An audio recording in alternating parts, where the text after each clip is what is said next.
अंजनगाव सुरजी येथील पंचायत समिती कार्यालयात मतदारांसाठी विशेष कार्यशाळा आयोजित करण्यात आली होती। या कार्यशाळेला दिव्यांग मतदारांनी देखील भेट दिली। ईव्हीएमची पद्धत प्रत्यक्ष अनुभवल्याचा आनंद दिव्यांगांच्या चेहऱ्यावर दिसून आला। भारत निवडणूक आयोगाच्या दिशानिर्देशानुसार PWD स्वतंत्र नोडल अधिकारी म्हणून श्रीमती जया राऊत यांची नियुक्ती करण्यात आली आहे।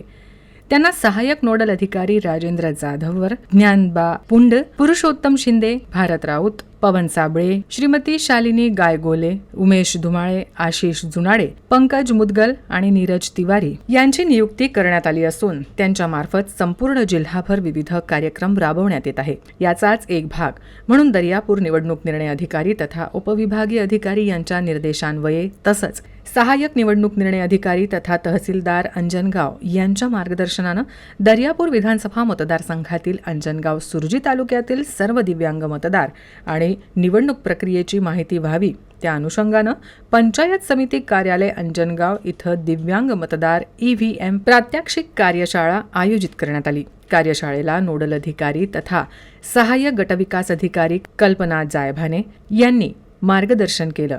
स्वीप टीम प्रमुख BR गिरासे आणि रुक्मिणी सुनील खोडे यांनी दिव्यांग मतदार यांना मतदान करण्यासाठी आवाहन केलं। तसंच जिल्हा सहाय्यक नोडल अधिकारी पंकज मुदगल आणि तिवारी यांनी दिव्यांग मतदार यांना समजेल अशा भाषेमध्ये साइन लँग्वेज प्रात्यक्षिक दिलं आणि निवडणूक आयोगानं दिव्यांग मतदाराकरिता उपलब्ध करून दिलेल्या सर्व सोयी सुविधा आणि त्याबाबतची माहिती दिली। त्याबरोबरच EVM प्रत्यक्ष मतदान करण्याचा अनुभव करून दिला। कार्यशाळेच्या शेवटी सर्व अधिकारी कर्मचारी आणि दिव्यांग मतदार यांनी मतदान शपथ घेतली। कर्णबधिर दिव्यांग मतदारासोबत वार्तालाप करून सुगमरित्या सुलभरित्या त्याचं मतदान करून घेऊ शकतात। तर अशा प्रकारच्या सर्व फॅसिलिटी। अजून एक गड्डा आहे निळ्या रंग, हा जो गड्डा आहे म्हणजे हे मतदानाची बटन आहे।